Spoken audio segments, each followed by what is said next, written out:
Hello मेरे प्यारे दोस्तों, कैसे हैं आप सभी का स्वागत है हमारे यूट्यूब चैनल बादल सर ऑनलाइन क्लासेस में। मैं बादल कुमार रेलवे स्टाफ आप लोगों के लिए ज्योग्राफी फाउंडेशन बैच को आगे का सीरीज आगे बढ़ाते हुए ये लेक्चर नंबर 14 स्टार्ट कर रहे हैं, जिसमें से हम लोग सौर मंडल देख रहे थे। सौर मंडल में हम लोग सूर्य को बहुत ही अच्छे से पढ़ चुके हैं। पीछे लेक्चर जो नहीं देखे हैं नए बच्चे वो पीछे देख लीजिएगा। और फिर उस प्रकार से हम लोग अब ग्रह पे पढ़ रहे थे। ग्रह में भी हम लोग बुध ग्रह, शुक्र ग्रह पढ़ चुके हैं। आज जो है पृथ्वी पढ़ना था, लेकिन हम लोग पृथ्वी को लास्ट में देखेंगे सभी ग्रह के बाद, क्योंकि पृथ्वी की तो विस्तार से समझना है हम लोगों को। और उसके बाद हम लोग आज जो है पृथ्वी को स्किप करते हुए मंगल को देख लेते हैं। किसको देख लेते हैं? मंगल को। उसके बाद समय मिले तो बृहस्पति को भी देख लेंगे। तो चलिए हम लोग स्टार्ट करते हैं मंगल से। तो हम लोग जिस प्रकार पिछले वीडियो में हम लोग एकदम पूरी विस्तार से समझे हैं, उसी प्रकार इस वीडियो में भी मंगल को भी पूरे अच्छे से समझने का कोशिश करेंगे। और इतना वादा करते हैं कि एक भी प्रश्न आपसे इससे ही बाहर नहीं जाएगा और एक ऐसा भी पॉइंट नहीं आएगा जो आपको समझ में ना आए। ठीक है, रटने की जरूरत नहीं पड़ेगी। ठीक है, जिस प्रकार आप पीछे जो बच्चे पुराने बच्चे हैं, जो न्यू बच्चे हैं आप जुड़ रहे हैं, तो मैं आपसे वादा करता हूँ कि एक भी पॉइंट अगर आप ऐसा हम लिखें जिससे आपको समझ में, जो वो पॉइंट आपको समझ में नहीं आए, तो फिर आप वीडियो स्किप कर दीजिएगा। ठीक है, तो देखना बंद कर दीजिएगा। तो मैं वादा करता हूँ कि हमको ऐसा पूरा भरोसा है कि आपको एक भी मेरा जो है एक भी पॉइंट पढ़ाया हुआ ऐसा नहीं लगेगा कि आपको समझ में नहीं आई। तो चलिए हम लोग शुरू करते हैं, आप वीडियो में बने रहिएगा। ठीक है, तो देखते हैं हम लोग क्या शुरू करते हैं। मंगल शुरू करना है। तो मंगल हम लोग शुरू करेंगे। तो मंगल जो है, मंगल को लाल ग्रह कहते हैं। हम लोग अगर बात करें एक नंबर में, मंगल को लाल ग्रह कहते हैं। ठीक है ना। उसके बाद फिर बृहस्पति को जिस प्रकार हम बताए थे कि शुक्र को येलो ग्रह, इसको ग्रे ग्रह बोलते हैं, और पृथ्वी को नीला ग्रह कहते हैं। तो मंगल को उसी प्रकार मंगल को लाल ग्रह कहते हैं। अब क्यों कहते हैं इस, तो ये तो हम लोग जानेंगे ही क्यों कहते हैं। तो इससे पहले थोड़ा सा हम लोग बात करें कि मंगल ग्रह है ना, तो मंगल ग्रह का पहला पोजीशन देखिए। मंगल ग्रह का पहला फर्स्ट हम लोग पोजीशन देखेंगे, क्या पोजीशन है। तो मंगल ग्रह सूर्य से, और कुछ बच्चे जो आप लोग लिखे हैं बुध, जो कि बुध ग्रह शुक्र ग्रह को पढ़ा रहे थे, तो शुक्र ग्रह जो पढ़ा रहे थे उसमें आप लोग लिखे हैं शुक्र का क्रम, ऐसा नहीं, सूर्य से दूरी के क्रम में बुध का स्थान सूर्य से, ये आप लोग मेंशन कर लीजिएगा। आप लोग जो भी बच्चे टेलीग्राम पे भेज रहे हैं, बहुत अच्छी बात है, हम सबका कॉपी चेक करते हैं। तो आप एक लाइन लिख लीजिएगा, सूर्य से दूरी के क्रम में बुध का ग्रह, सूर्य से दूरी के क्रम में शुक्र का पोजीशन, सूर्य से दूरी के क्रम में आज बढ़ेंगे मंगल। तो सूर्य से दूरी के क्रम में मंगल कौन सा है? तो 1 2 3 4 चौथा स्थान पे। तो हम लोग बोलते हैं क्या कि सूर्य से दूरी के क्रम में ये 4th स्थान पर आता है। तो मंगल क्या है? मंगल सूर्य से दूरी के क्रम में चौथा ग्रह है। ये बोले मंगल क्या है? ये मंगल सूर्य से दूरी के क्रम में, सूर्य से दूरी के क्रम में,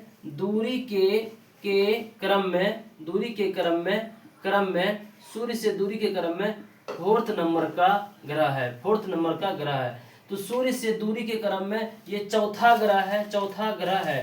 तो मंगल क्या है? सूर्य से दूरी के क्रम में चौथा ग्रह है। तो क्या ये बात हम लोग समझ पाए क्या? कैसे? 1 2 3 4। और ये मंगल जो है हम लोग बताए थे ग्रह जो है 8 है, जिसमें 2 भागों में बटा गया है। एक ग्रह है आंतरिक ग्रह, एक ग्रह है बाह्य ग्रह, और दोनों के बीच में क्या है? ये एस्ट्रॉइड अर्थात क्षुद्र ग्रह पाए जाते हैं। तो हम लोग 8 ग्रह को 2 भागों में बांटे थे।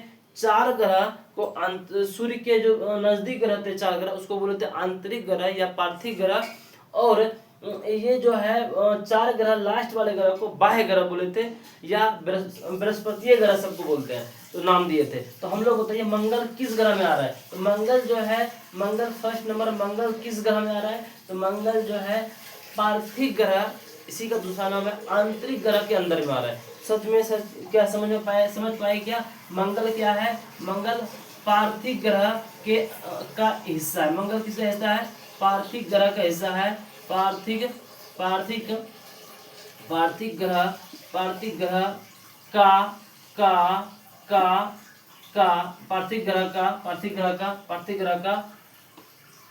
ग्रह का क्या है? एक ग्रह है। पार्थिव ग्रह का पार्थिव समूह, पार्थिव समूह का ग्रह, क्या ऐसा ठीक रहेगा? पार्थिव समूह, पार्थिव समूह, ये बाह्य ग्रह समूह, पार्थिव समूह का ग्रह है। तो मंगल क्या हुआ? पार्थिव समूह का ग्रह है, अर्थात आंतरिक समूह का ग्रह है, ठीक है। उसके बाद ये सूर्य से दूरी के क्रम में पहला, दूसरा, तीसरा, चौथा नंबर का है। तो ये भी हम लोग समझ लिए, सूर्य से दूरी के क्रम में ये फोर्थ है। ये पार्थिव ग्रह, पार्थिव समूह के अंतर्गत ये आता है। फिर अब आकार की बात करें, जिस प्रकार हम लोग सबका आकार देखे थे, बुध आकार में 8वां, शुक्र आकार में 6ठा, तो मंगल आकार में क्या? मंगल आकार में क्या? तो हम लोग देखे थे 8 ग्रह है, जिसमें से हम आपको इतना बार बोल चुके हैं और इतनी बार बोल देंगे, सबका क्रम ऑटोमेटिकली याद आएगा। तो सबसे बड़ा बताइए, फिर बृहस्पति, देखिएगा थोड़ा वीडियो को, तो बृहस्पति सबसे बड़ा, बृहस्पति, फिर शनि, फिर अरुण, फिर वरुण, 4 ग्रह हो गया। पांचवा पो से पृथ्वी, 5, और छठा पे शुक्र, 7वां पे मंगल।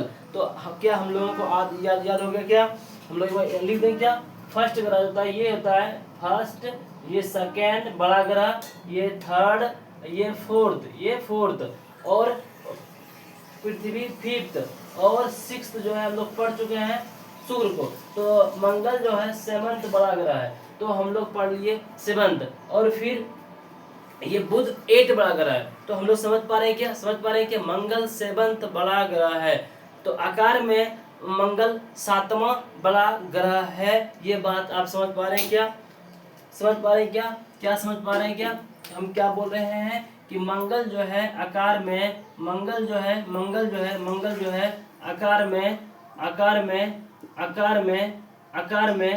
आकार में 7वां बड़ा ग्रह है, सबसे बड़ा ग्रह कौन सा है? बृहस्पति, दूसरा बड़ा ग्रह शनि, तीसरा बड़ा ग्रह अरुण, चौथा वरुण, 5वां पृथ्वी, 6ठा शुक्र, और 7वां मंगल। तो मंगल जो है आकार में 7वां बड़ा ग्रह है, ठीक है क्या?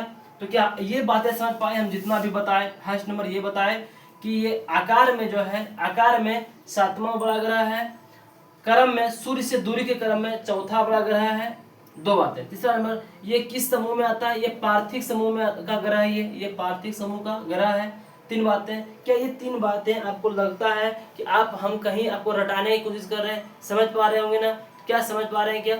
हाँ सर जी, हम लोग समझ पा रहे हैं। ग्रह, मंगल ग्रह पार्थिव समूह का है, पहला नंबर। दूसरा नंबर, ये जो है क्रम में चौथा है, सही बात है सर जी। और आकार में ये कितना है? आकार में 7वां बड़ा ग्रह है। समझ में आ गया क्या? अब आगे बढ़ जाए, चलिए आगे बढ़ते हैं। तो अब हम लोग बात करेंगे मंगल। तो मंगल जो है, एक बात आप थोड़ा सा आपको समझा रहे हैं, रटा रहे हैं, एक याद कीजिए कि मंगल लाल ग्रह है। उसके बाद हम बताएंगे रीजन। पहले एक पॉइंट जानते हैं, मंगल को क्या कहते हैं। तो मंगल को लाल ग्रह के नाम से भी जाना जाता है। मंगल को लाल ग्रह के नाम से भी जाना जाता है। मंगल को लाल ग्रह के नाम से जाना जाता है। जाना जाता है। आपको थोड़ा सा जाना जाता है। मंगल को लाल ग्रह भी कहते हैं। मंगल को लाल ग्रह। आपको थोड़ा सा हम यहाँ पे बोले, एक बात थोड़ा देर के लिए इसको याद कर लीजिए कि मंगल को लाल ग्रह कहते हैं। मंगल को कौन सा ग्रह कहते हैं? लाल ग्रह कहते हैं। समझ में आ गया क्या? अब है रीजन जानने की, इसे लाल ग्रह क्यों कहते हैं। डायरेक्ट रटना नहीं हो, हर चीज का क्लू जानना है।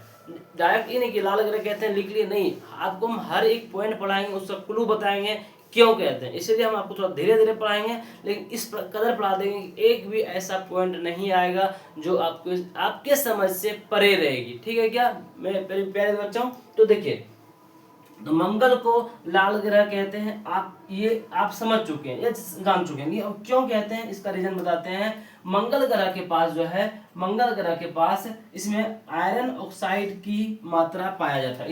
इसके अंदर मंगल ग्रह जो है, इसके अंदर में iron oxide Fe2O iron oxide की मात्रा अधिक पाया जाता है। Fe2O, तो आयरन ऑक्साइड की मात्रा अधिक पाया जाता है। जिसके कारण मंगल ग्रह के पास क्या है, आयरन ऑक्साइड की मात्रा अधिक पाया जाता है, जिसके कारण ये लाल दिखाई पड़ता है। तो क्या ये लाल ग्रह क्यों कहते हैं बताइए? तो मंगल को लाल ग्रह क्यों कहते हैं, समझ में आ रही है क्या? तो हाँ सर जी, हमें समझ में आ रही है मंगल ग्रह को लाल ग्रह क्यों कहते हैं, क्योंकि इस ग्रह के पास iron oxide IRON iron OXIDE, तो आयरन ऑक्साइड की मात्रा अधिक होती है। आयरन ऑक्साइड की मात्रा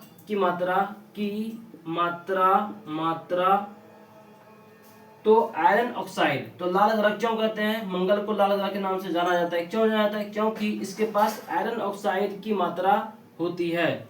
आयरन ऑक्साइड की मात्रा अधिक होती है। अधिक क्या मतलब बहुत ज्यादा होती है, इसके पास अधिकता होती है। आयरन ऑक्साइड की मात्रा अधिक आयरन ऑक्साइड की मात्रा अधिकता आयरन ऑक्साइड की अधिक मात्रा कैसे लिखते हैं आप लोग के लिए?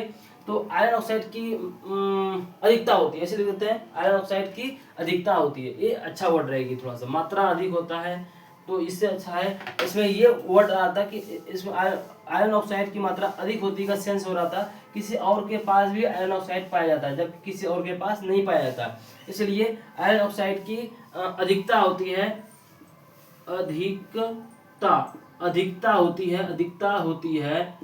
होती है। तो आप ये बात भी समझ गए होंगे कि मंगल ग्रह को लाल ग्रह कहते हैं। अब लाल ग्रह क्यों कहते हैं? क्योंकि इसके पास आयरन ऑक्साइड की अधिकता होती है। क्या आप इस सेंस को भी समझ पाए क्या आप इस सेंस को भी समझ पाए क्या कि मंगल ग्रह को लाल ग्रह क्यों कहते हैं? मंगल ग्रह को लाल ग्रह इसलिए कहते हैं क्योंकि इस ग्रह के पास आयरन ऑक्साइड पाया ही नहीं जाता, बल्कि बहुत अधिक मात्रा में पाया जाता है, अर्थात अधिकता होती है, जिसके कारण से ये लाल ग्रह दिखाई पड़ता है, लाल दिखाई पड़ता है। क्या आप इस बात से रूबरू हो गए हैं क्या, समझ चुके हैं क्या? तो हम आशा करते हैं ये बात आप समझ चुके होंगे कि मंगल को लाल ग्रह क्यों कहते हैं, क्योंकि इसके पास आयरन ऑक्साइड की मात्रा बहुत अधिक होती है, जिसके कारण से ये लाल ग्रह दिखाई पड़ता है। आप अगर ये बात समझ चुके हैं तो हम आगे की बात करें। आगे की बात करें तो आगे की बात ये करेंगे बाबू कि मंगल ग्रह के पास जो है, मंगल ग्रह के पास बहुत बड़ा एक पर्वत होता है। मंगल ग्रह जिस प्रकार की पृथ्वी का सबसे बड़ा पर्वत कौन सा है? तो बोलेंगे आप कि पृथ्वी का सबसे बड़ा पर्वत जो है, पृथ्वी पे सबसे बड़ा पर्वत है, पृथ्वी पे सबसे बड़ा पर्वत है, तो वो विश्व के सबसे बड़ा पर्वत है माउंट एवरेस्ट। आप लोग जानते होंगे हम कि पृथ्वी पे सबसे बड़ा पर्वत क्या है? तो पृथ्वी पे पाए जाने वाले हिमालय पर्वत जो है, हिमालय पर्वत की सबसे ऊंची चोटी की बात करें, पृथ्वी पर सबसे बड़ा पर्वत कौन सा है? हिमालय पर्वत की सबसे ऊंची चोटी एक चोटी है। हाँ, सबसे ऊंची चोटी की बात करें, हिमालय पर्वत की सबसे ऊंची चोटी की बात करें तो एक चोटी आता है जो माउंट एवरेस्ट होता है, बहुत ऊंचा, इसकी चोटी सबसे अधिक चोटी है, जो इसे माउंट एवरेस्ट बोलते हैं। क्या बोलते हैं? माउंट, थोड़ा हम समझा रहे हैं आप लोगों को, माउंट एवरेस्ट। तो ये जो है पृथ्वी की सबसे ऊंची चोटी है, पृथ्वी विश्व की सबसे ऊंची चोटी जिसको बोलते हैं। तो ये पृथ्वी ग्रह की सबसे ऊंची चोटी क्या है? Mount Everest. तो जो कि पृथ्वी पर, और सबसे मंगल ग्रह पे एक ऐसा पर्वत है जो कि पृथ्वी ही नहीं बल्कि पूरे ग्रह में से इतना उसके जैसा ऊंचा पर्वत किसी पे नहीं है। अर्थात मंगल ग्रह पे एक ऐसा पर्वत है जो कि पूरे सौर मंडल में इतना ऊंचा पर्वत किसी के पास नहीं है। हम जो समझने की कोशिश कीजिए, पृथ्वी पे एक पर्वत है माउंट एवरेस्ट, पृथ्वी पे एक पर्वत है माउंट एवरेस्ट। आप समझ पा रहे क्या? पृथ्वी पे एक पर्वत है माउंट एवरेस्ट, जो कि पृथ्वी पे पूरे विश्व का सबसे ऊंचा पर्वत है, ठीक है ना, सबसे ऊंचा पर्वत है माउंट एवरेस्ट।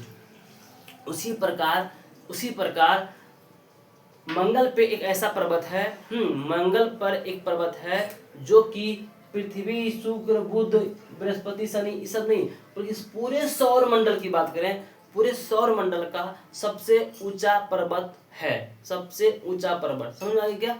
तो हम लोग देखेंगे तो उसका नाम है, नाम थोड़ा सा जटिल है, छपग, प्लस उच्च, थोड़ा सा ऊंचा नाम है, बड़ा नाम है, लेकिन हम लोग जानेंगे, ठीक है।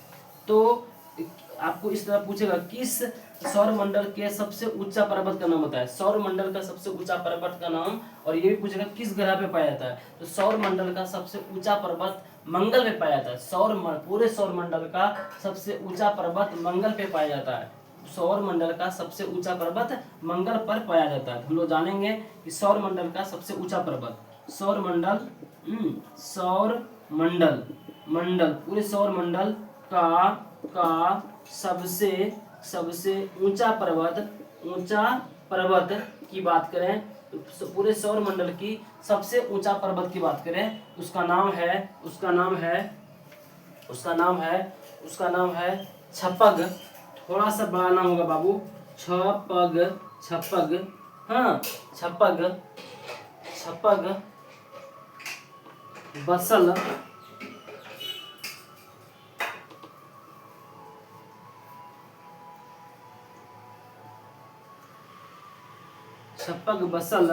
छपक बसल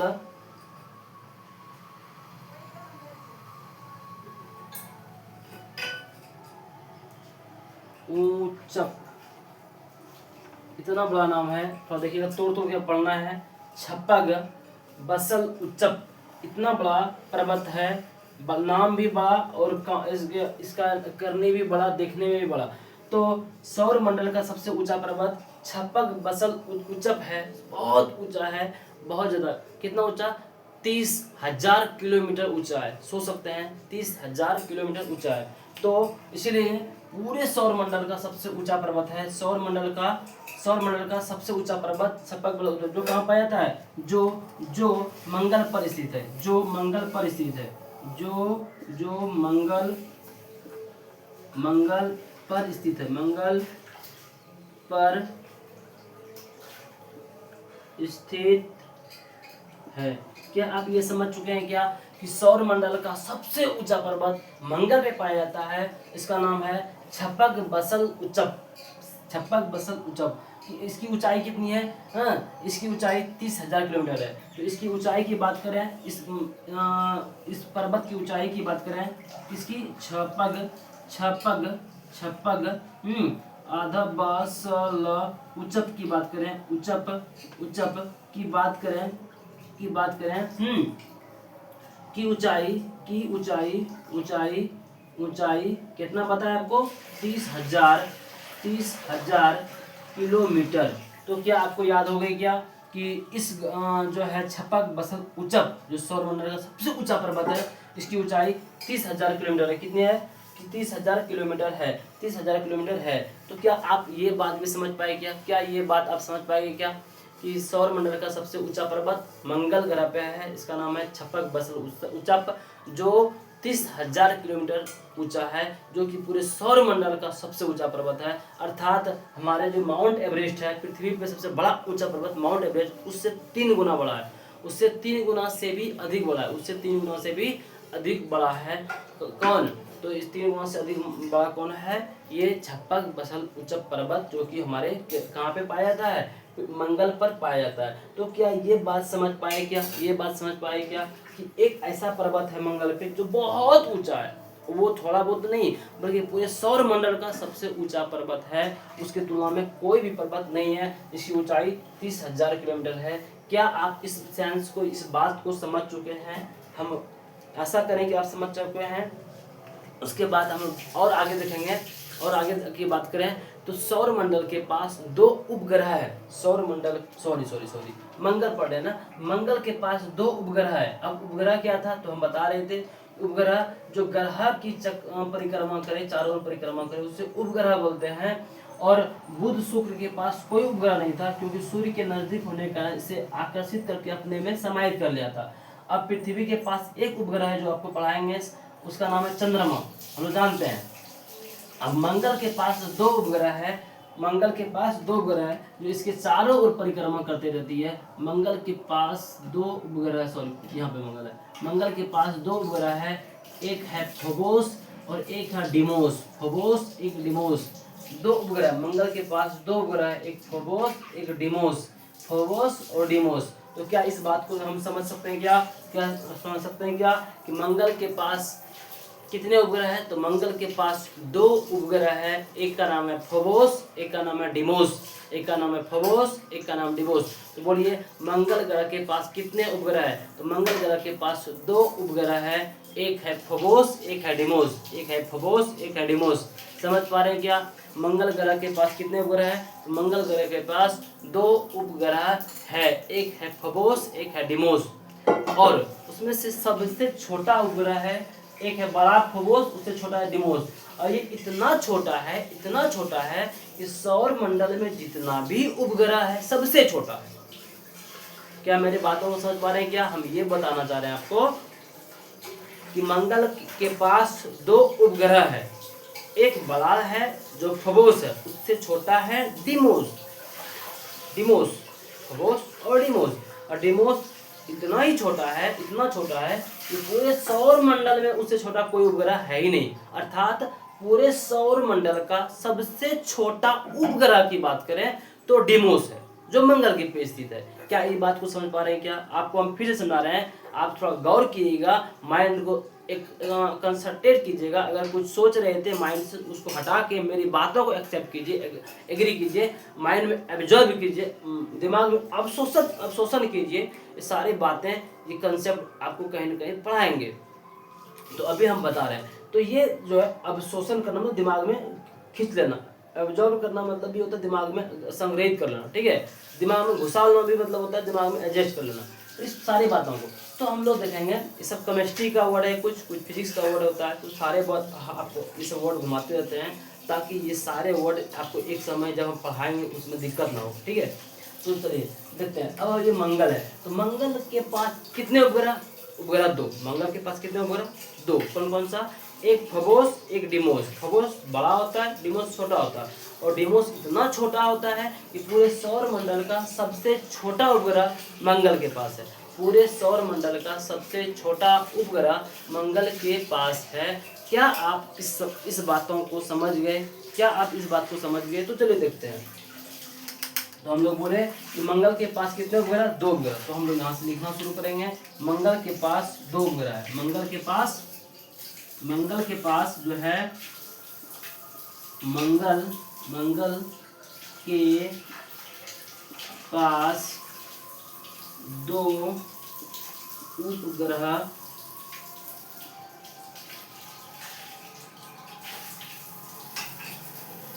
उपग्रह क्या क्या है? 2 उपग्रह, एक फोबोस, एक डिमोस। एक फोबोस,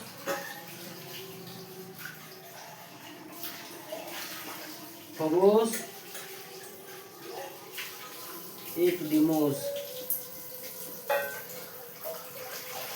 तो समझ में आ गया क्या? मंगल के पास कितने उपग्रह है? 2 उपग्रह है, एक फोबोस, एक डिमोस। एक फोबोस, एक डिमोस। समझ में आ गया?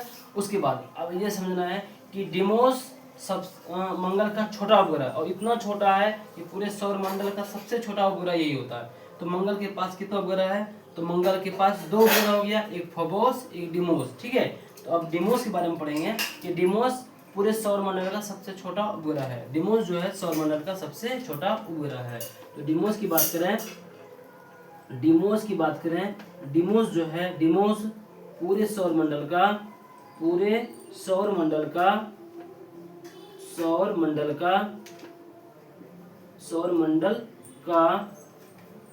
सबसे छोटा उपग्रह है। सबसे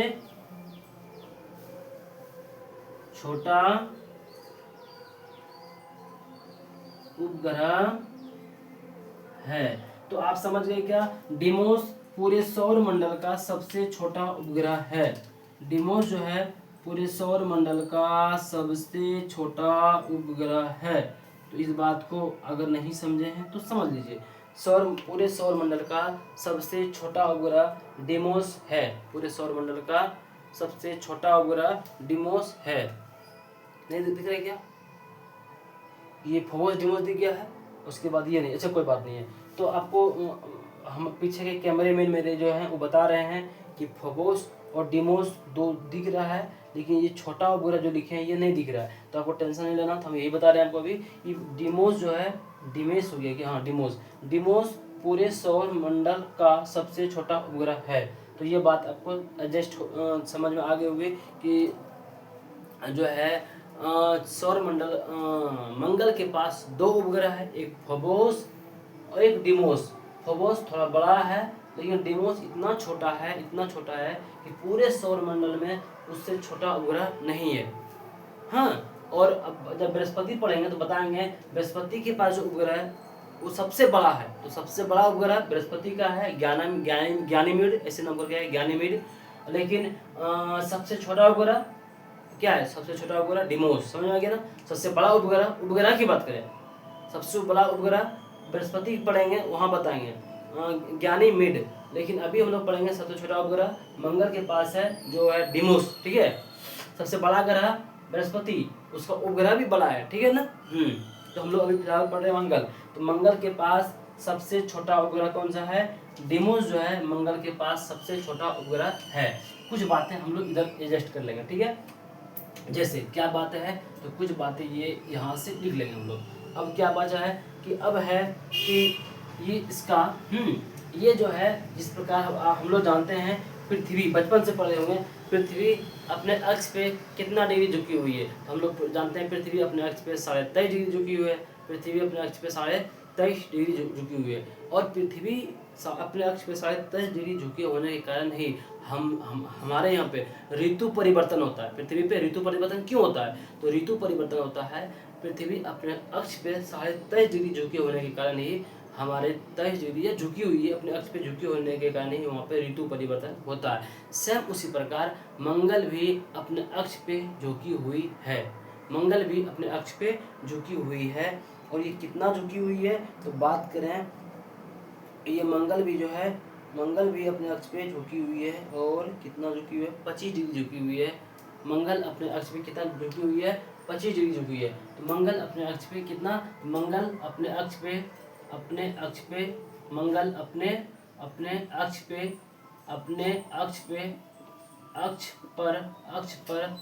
25 डिग्री झुकी हुई है, झुकी है। छोटा बात लिखेंगे, शॉर्ट बात लिखेंगे, आप समझ सकते हैं। मंगल अपने अक्ष पर मंगल अपने अक्ष पर 25 डिग्री झुकी हुई है। और अगर मंगल अपने अक्ष पर झुकी हुई है तो अर्थात वो ऋतु परिवर्तन होगा। क्या होगा? ऋतु परिवर्तन। इस चीज़ को हम जब पृथ्वी पढ़ाएंगे तो समझाएंगे।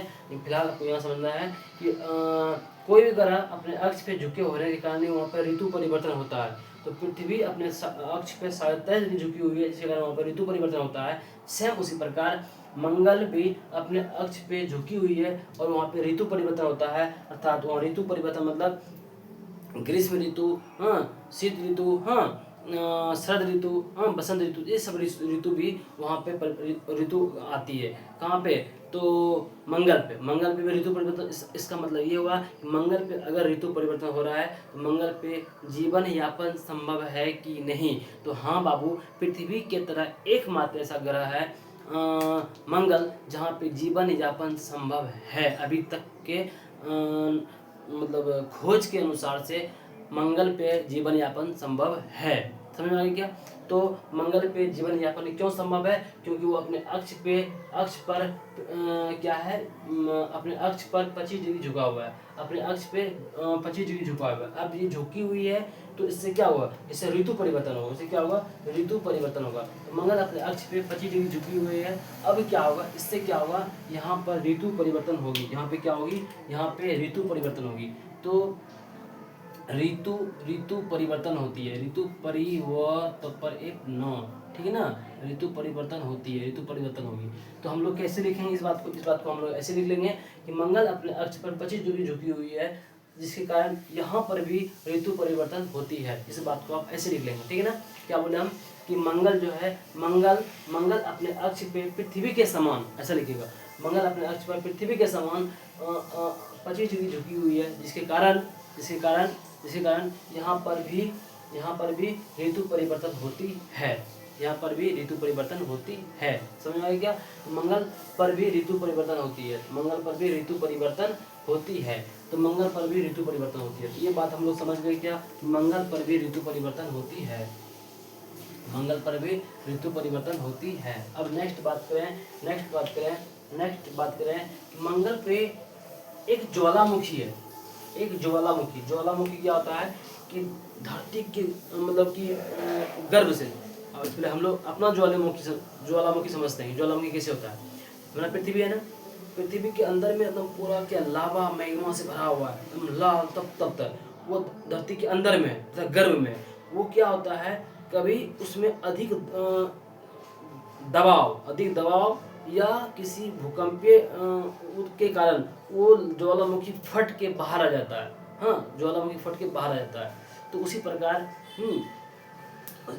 ज्वालामुखी फट के बाहर आता है। उसी प्रकार मंगल पे भी एक ज्वालामुखी है, जो कि पूरे सौर मंडल का सबसे ऊंचा ज्वालामुखी है, बड़ा ज्वालामुखी है। ठीक है ना, इस बात को हम लोग सीखेंगे।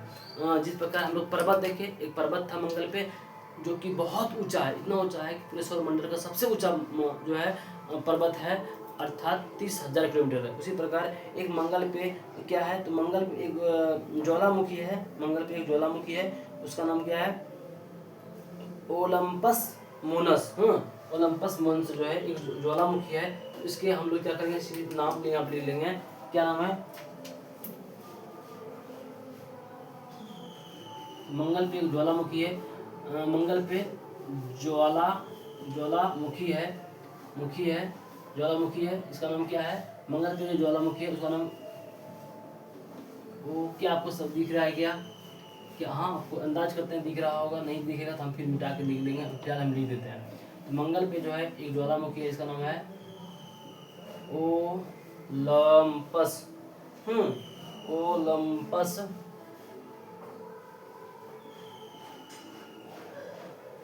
ओलंपस ओलंपस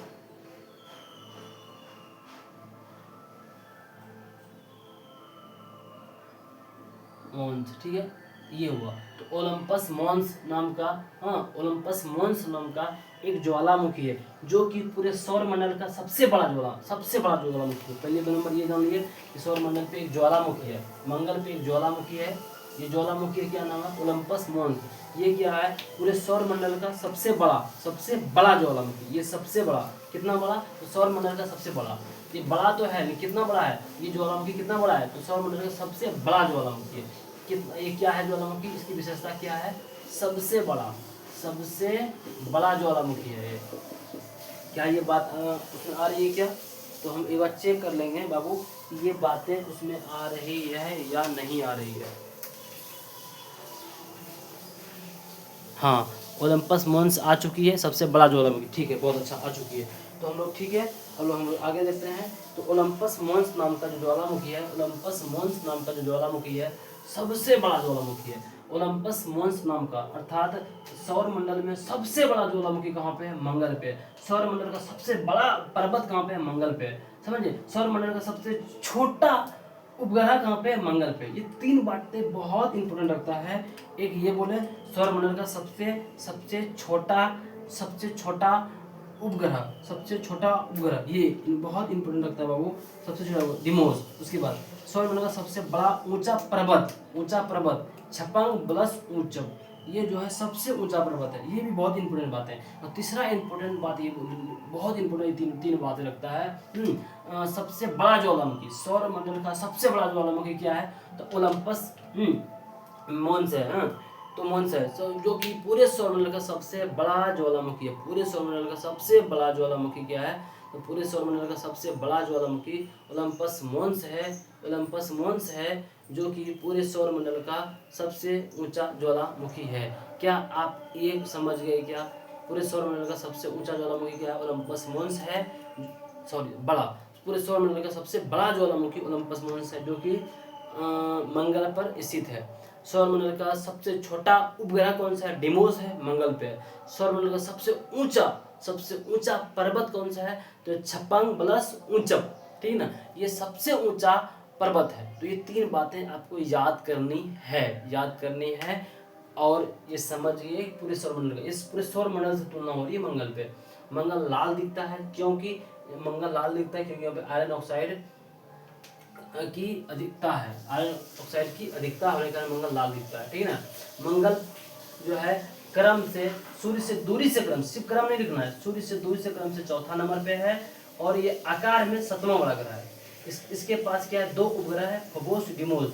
डिमोस सबसे छोटा उपग्रह है और इसके पास एक पर्वत है, इसके पास एक ऊंचा पर्वत है जो पूरे सौरमंडल का सबसे ऊंचा पर्वत है, छप्पन प्लस उचप, ठीक है। उसके बाद एक ज्वालामुखी है, सबसे बड़ा ज्वालामुखी है, ज्वालामुखी है ओलंपस मोनस, या कहीं कहीं आपको ओलंपस मेसी दिखा हुआ मिलेगा, ठीक है ना, सबसे बड़ा ज्वालामुखी है। उसके बाद ये 3 चीज़ इसके पास बहुत बहुत इंपॉर्टेंट है। सबसे छोटा उपग्रह मंगल पे, सबसे बड़ा पर्वत मंगल पे, ज्वालामुखी पर्वत, ज्वालामुखी ओलंपस मेनस मंगल पे, और सबसे ऊंचा पर्वत कहाँ पे, तो मंगल पे। ये 3 बहुत इंपॉर्टेंट रखती है। बाकी ये सूर्य से दूरी के क्रम में चौथा और आकार में 7वां बड़ा ग्रह है, ठीक है ना। उसके बाद ये देखें हम लोग कि मंगल जो है पृथ्वी के समान ही अपने अक्ष पे थोड़ा झुका हुआ है, अपने अक्ष पे झुकी हुई है। कितना झुकी हुई है, 25 डिग्री जो पृथ्वी अपने अक्ष पे झुकी हुई है, 25 डिग्री पृथ्वी पे ये झुकी हुई है। ये समझ में आ गया क्या, ये अपने अक्ष पे झुकी हुई है, जिसके कारण से झुके हुए होने के कारण से ये क्या है, झुके हुए होने के कारण से मंगल जो है पर ऋतु परिवर्तन होता है, और ऋतु परिवर्तन होता है तो क्या होगा, यहाँ पे जीवन यापन संभव है, ऋतु परिवर्तन होता है जिससे यहाँ पे क्या होगा, जिससे यहाँ पर जीवन यापन संभव है, जीवन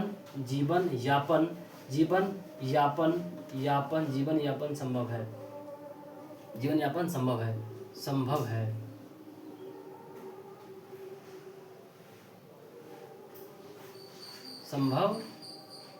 है। तो ये बात हम लोग समझ गए कि जीवन यापन संभव क्यों है, क्योंकि यहाँ पे पृथ्वी के समान यहाँ पे ऋतु परिवर्तन हो रहा है और अपने अक्ष पे कितना झुकी हुई है, 25 डिग्री झुकी हुई है। उसके बाद अब इसका 2 बात रहा कि ये परिक्रमण काल और परिभ्रमण काल, 2 बातें रहा इसका, परिक्रमण काल और परिभ्रमण काल। तो परिक्रमण काल जो है इसका पृथ्वी के समान ही 24 घंटा लगता है, जिस पर हम लोग पृथ्वी अपने चारों ओर, अपने अक्ष के चारों ओर परिभ्रमण जो करता है 24 घंटा में करता है, उसी प्रकार ये भी 24 घंटा 6 मिनट में ये अपना पूरा चक्कर लगा लेता है। तो ये पृथ्वी के समान ही अपने अक्ष पे इसका 2 बातें देखें हम लोग, परिक्रमण काल और परिभ्रमण काल। तो क्या हम परिक्रमण काल परिभ्रमण काल मिटा के लिख देंगे, तो हम लोग मिटा के लिख देंगे और कुछ जला रहा नहीं इसका, तो हमको इसका रिविजन करा जाता है। रिविजन क्या, इसको देखना है, नहीं देखना है, कुछ नहीं देखना है, मंगल को देख के सब याद कर लेंगे। मंगल सूर्य से दूरी के क्रम में चौथा, आकार में 7वां बड़ा ग्रह है।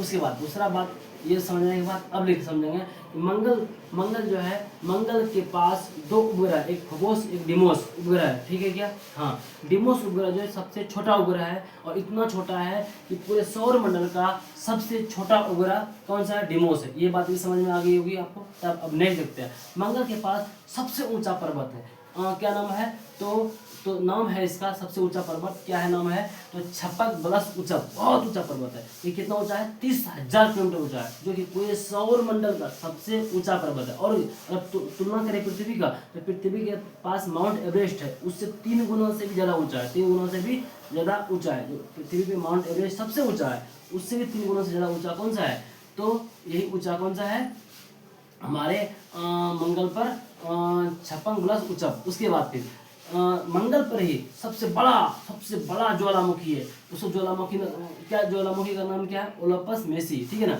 और फिर मंगल अपने अक्ष पे 25 डिग्री झुकी हुई है, ये 25 डिग्री झुके होने के कारण इस पे ऋतु परिवर्तन होता है। और अब आगे देखते समझते हैं, इस पे ऋतु परिवर्तन होता है। जब ऋतु परिवर्तन होता है इसलिए यहाँ पर जीवन यापन संभव है, मंगल पे जीवन यापन संभव है। उसके बाद मंगल लाल ग्रह कहते हैं, मंगल को लाल ग्रह कहते हैं। क्यों कहते हैं लाल ग्रह, क्योंकि इसके पास आयरन ऑक्साइड की अधिकता होता है, इस पे आयरन ऑक्साइड की अधिकता